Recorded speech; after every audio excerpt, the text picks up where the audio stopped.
Student വിസയിലെത്തിയ 20,000-ഓളം Indian വിദ്യാർത്ഥികളെ no show പട്ടികയിൽ ഉൾപ്പെടുത്തി. ഇമിഗ്രേഷൻ, റെഫ്യൂജീസ് ആൻഡ് സിറ്റിസൺഷിപ്പ് കാനഡയാണ് ഇത്തരത്തിലൊരു റിപ്പോർട്ട് പുറത്തുവിട്ടത്. 2024 മാർച്ച് ഏപ്രിൽ മാസങ്ങളിൽ 50,000-ഓളം അന്തർദേശീയ വിദ്യാർത്ഥികൾ കാനഡയിൽ എത്തിയെങ്കിലും ഭൂരിഭാഗം പേരും കോളേജുകളിൽ ഹാജരായിട്ടില്ലെന്നാണ് വിവരം. രാജ്യത്തെത്തിയ അന്താരാഷ്ട്ര വിദ്യാർത്ഥികളിൽ 6.9% പേരും പഠനം ഉപേക്ഷിച്ചതായാണ് റിപ്പോർട്ട് സൂചിപ്പിക്കുന്നത്.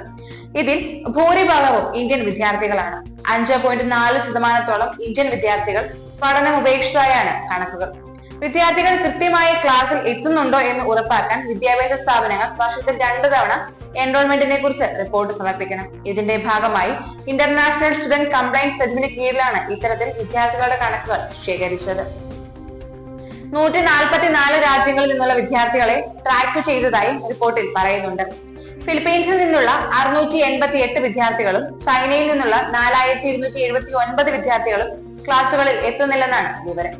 ക്ലാസ്സിൽ എത്താത്ത വിദ്യാർത്ഥികൾ വിസ മാനദണ്ഡങ്ങൾ ലംഘിക്കുകയാണെന്നാണ് ടൊറന്റോ ആസ്ഥാനമായി പ്രവർത്തിക്കുന്ന അഭിഭാഷകൻ സുമിത്സൻ പറയുന്നു.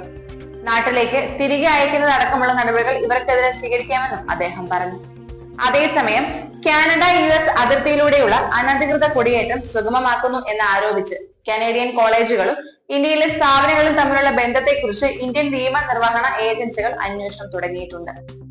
കാനഡയിലെ 260 കോളേജുകൾ ഉൾപ്പെടുന്ന മനുഷ്യക്കടത്തുകാരുടെ ഒരു അന്താരാഷ്ട്ര സിൻഡിക്കേറ്റ് പ്രവർത്തിക്കുന്നുവെന്നാണ് ED കണ്ടെത്തിയത്.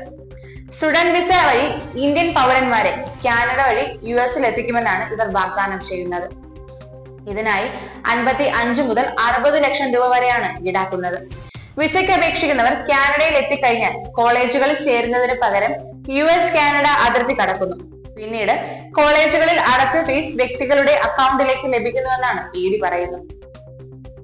ഡിസംബർ 10 മുതൽ 19 വരെ മുംബൈ, നാഗ്പൂർ, ഗാന്ധിനഗർ, വഡോദര എന്നിവിടങ്ങളിലെ 8 കേന്ദ്രങ്ങളിൽ ED നടത്തിയ റെയ്ഡിൽ മുംബൈയും നാഗ്പൂരും ആസ്ഥാനമായി പ്രവർത്തിക്കുന്ന 2 ഏജന്റുമാർ മുഖേന പ്രതിവർഷം 35,000-ഓളം ആളുകൾ അനധികൃതമായി വിദേശത്ത് കുടിയേറുന്നതായി കണ്ടെത്തി.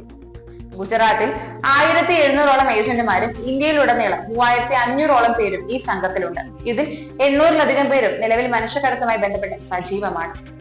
പരിശോധനയിലൂടെ 19 ലക്ഷം രൂപയുടെ ബാങ്ക് നിക്ഷേപങ്ങൾ ED മരവിപ്പിക്കുകയും 2 വാഹനങ്ങൾ പിടിച്ചെടുക്കുകയും കുറ്റകരമായ രേഖകളും ഡിജിറ്റൽ ഉപകരണങ്ങളും പരിശോധനയിൽ കണ്ടെടുക്കുകയും ചെയ്തിട്ടുണ്ട്. അതേസമയം നോഷോ വിഭാഗത്തിൽപ്പെടുത്തിയ മിക്ക ഇന്ത്യൻ വിദ്യാർത്ഥികളും കാനഡയിൽ തന്നെ തുടരുകയും അവിടെ തന്നെ ജോലി ചെയ്യുകയും അവിടെ സ്ഥിരതാമസമാക്കാൻ ശ്രമിക്കുകയും ചെയ്തിട്ടുണ്ടെന്ന് മറ്റു ചില റിപ്പോർട്ടുകൾ വ്യക്തമാക്കുന്നു. സ്റ്റുഡന്റ് വിസ ദുരുപയോഗങ്ങളുടെ പശ്ചാത്തലത്തിൽ ഇമിഗ്രേഷൻ മന്ത്രി മാർക്ക് മില്ലർ നവംബറിൽ അന്താരാഷ്ട്ര വിദ്യാർത്ഥികൾക്കുള്ള നിയമങ്ങൾ കർശനമാക്കിയിരുന്നു. കംപ്ലയൻസ് റിപ്പോർട്ടുകൾ സമർപ്പിക്കാത്ത കോളേജുകളും സർവകലാശാലകളും 1 വർഷത്തേക്ക് അന്താരാഷ്ട്ര വിദ്യാർത്ഥികളെ സ്വീകരിക്കുന്നതിൽ നിന്ന് സസ്പെൻഷൻ നേരിടേണ്ടി വന്നേക്കാമെന്നും മുന്നറിയിപ്പുണ്ട്.